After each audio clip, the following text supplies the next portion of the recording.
जय श्री राम दोस्तों। मैं आप सभी का पंचायत 360 डिग्री में स्वागत करता हूं और आज हम एक नए वीडियो के साथ आए हैं।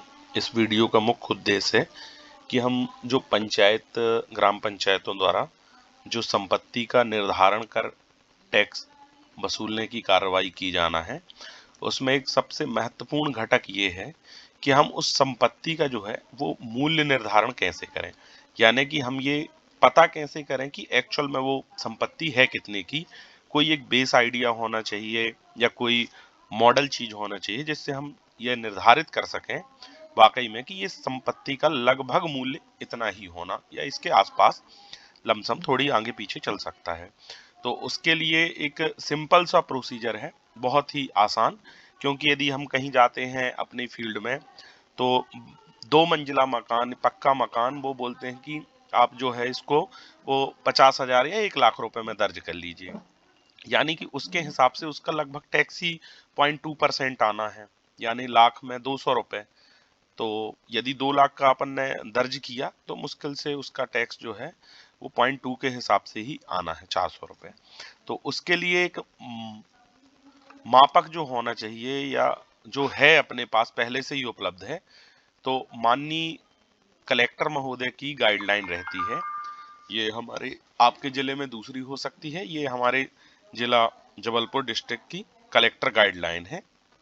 इस सिंपल से यदि आप गूगल में सर्च करेंगे कलेक्टर गाइडलाइन, आप अपने जिले का नाम डालेंगे तो वो आपके जिले की गाइडलाइन आपके पास गूगल में उपलब्ध हो जाएगी। वो सभी डिस्ट्रिक्ट के लिए है एमपी में। तो इस गाइडलाइन को मैं एक बार आपके सामने खोलना चाहूंगा।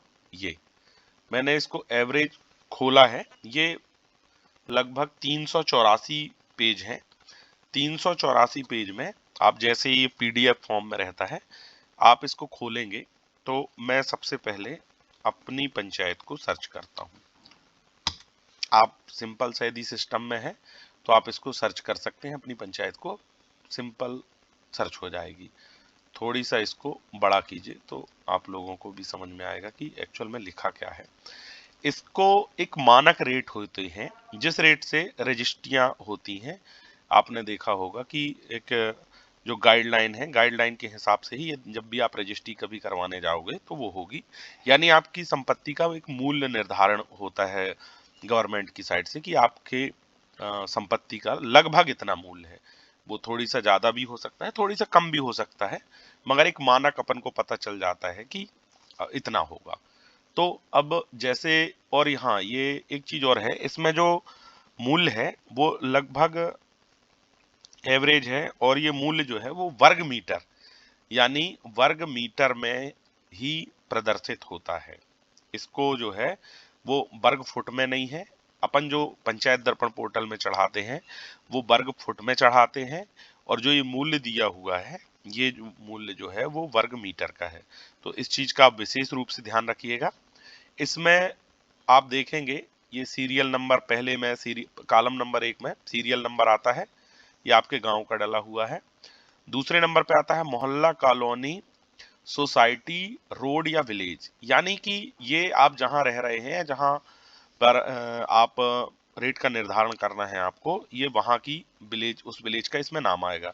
उसमें भी दो चीज होंगी, यानी यदि कहीं से सड़क गुजर रही है यानी मुख्य मार्ग, उसके रेट कुछ और रहते हैं, और यदि मुख्य मार्ग से अपन हटके चले तो उसके रेट कुछ और रहते हैं।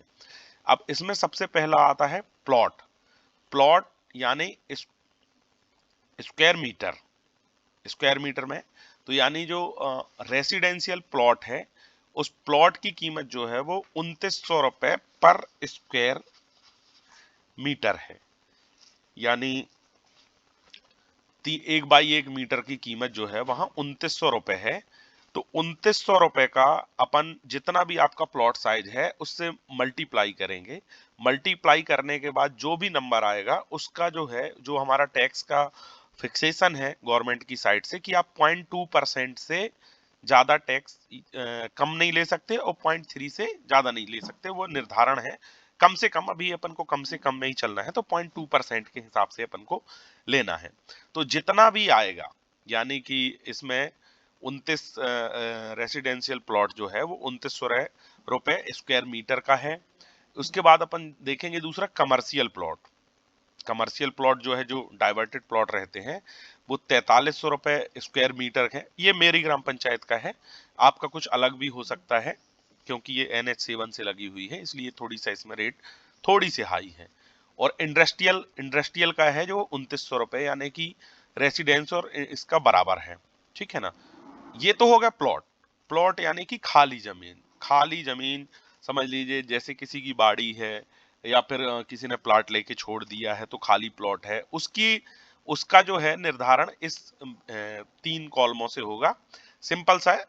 पहला मतलब तीसरा और चौथा ही लगेगा, इंडस्ट्रियल तो अपने यहाँ उतना वो है भी नहीं। दूसरा अपन आते हैं कॉलम नंबर 6 पे। कॉलम नंबर 6 पे है बिल्डिंग का।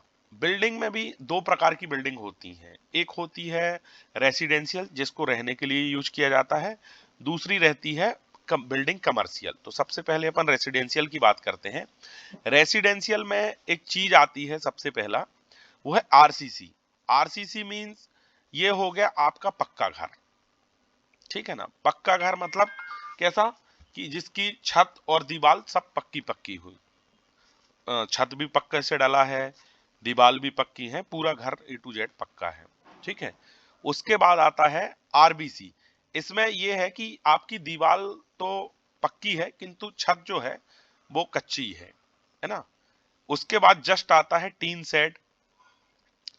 टीन शेड मतलब दीवार आपकी कैसी भी हो मगर आपने ऊपर टीन शेड डाल के रखा है। ये लगभग वेयर हाउसेस और जैसे स्ट्रक्चर या कोई झुग्गी झोपड़ी वाले टीन शेड डाल के रहते हैं वो। और ये कच्चा काबेलू यानी पहले जो घर बनते थे कच्चे, तो वो खपड़े के बनते थे। तो ये जो कॉलम नंबर 9 है, ये उसमें उनके रेट दिए हुए हैं। उसके बाद जस्ट अपन आते हैं कहाँ, बिल्डिंग कमर्शियल। तो ये कमर्शियल में भी 3 प्रकार के हैं, यानी 10, 11 और 12 में। फर्स्ट आती है शॉप, दूसरा आता है ऑफिस, यानी शॉप के रेट कुछ और रहेंगे, ऑफिसेस के रेट और कुछ और रहेंगे, और जो गोडाउन है, गोडाउन वगैरह उसके रेट जो है वो कुछ और रहेंगे, ठीक है ना। तो ये एक मोटा मोटी है। उसके बाद जो है ये बिल्डिंग मल्टी, इसका अपन को यूज नहीं है, क्योंकि जो अपने एक्ट के हिसाब से माना गया है वो मल्टी स्टोरी बिल्डिंग मतलब लगभग 4 मंजिल के ऊपर माना गया है। तो अपने यहाँ 4 मंजिल के ऊपर जो है वो बिल्डिंग नहीं है। फिर उसके बाद एग्रीकल्चर लैंड और एग्रीकल्चर प्लॉट, इसको छोड़ दीजिएगा, ये अपने अभी किसी काम का नहीं है। काम के जो मुख्य बिंदु हैं, मुख्य बिंदु हमारे प्लॉट और बिल्डिंग रेसिडेंशियल, और जिनके यहाँ कमर्शियल है तो सिर्फ कमर्शियल। तो ये आप जब इसका एरिया से और इसके रेट से गुणा करेंगे तो एक नंबर निकल के आएगा, है ना।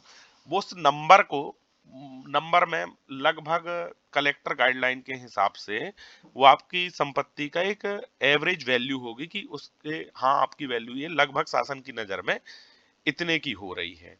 और उसका सीधा सा यदि आप जैसा भी निर्धारण करें तो 0.2 से गुणा करके और उसका टैक्स निकाल सकते हैं 1 साल का। तो ये थी हमारी एक सिंपल सी प्रोसेस। और जैसे ही आप उस टैक्स को यहाँ पर डालेंगे हमारे पंचायत दर्पण पोर्टल में, देखिए मैंने पहले से डाल रखे होंगे कुछ, तो ये जैसे ही आप यहाँ पे डालेंगे तो उनका जो है वो ऑटोमेटिक जाके, जब आप इसको आगे प्रोसेस करेंगे तो ऑटोमेटिक जाके उतने का चालान उसका जनरेट हो जाएगा। अच्छा, एक चीज और मैं आपको बताना चाहूंगा, ये फर्स्ट में लिखा है संपत्ति कर मास्टर, यानी 1.1, इसमें दर जो है वो आपको डालनी होंगी, जो आपकी यदि नहीं आ रही होंगी तो पहले से। और इसको एक चीज और करिएगा कि आप इसका वित्तीय वर्ष जरूर चेंज कर लीजिएगा। अभी 25-26 में अपन चल रहे हैं, तो इसको 25-26 के रेट लगाइएगा। नहीं तो यदि मान लीजिए अपन यहाँ 21-22 और बात के करते हैं तो वो पुराने साल का चालान जनरेट होता है। तो इस बात को थोड़ी सा जरूर ध्यान रखिएगा। वीडियो थोड़ी सा लंबा हो गया है, तो मैं और भी चीजें जो है वो बाद में कवर करूंगा। देखिए हमने जो लगाए हुए हैं वो सारे के 0.2 में से 20 पैसे का ही टैक्स का निर्धारण के हिसाब से ये चल रहा है, जो पुराना पूरा है, ठीक है ना। आप देख रहे होंगे पूरा। तो वीडियो यदि आपको अच्छी लगे तो लाइक कीजिए एंड सब्सक्राइब कीजिए और चैनल को जरूर सब्सक्राइब कर लीजिए, क्योंकि जैसे भी आपको कोई नई जानकारी आएगी तो निश्चित रूप से आपको मिल जाएगी। आप सभी का बहुत बहुत धन्यवाद।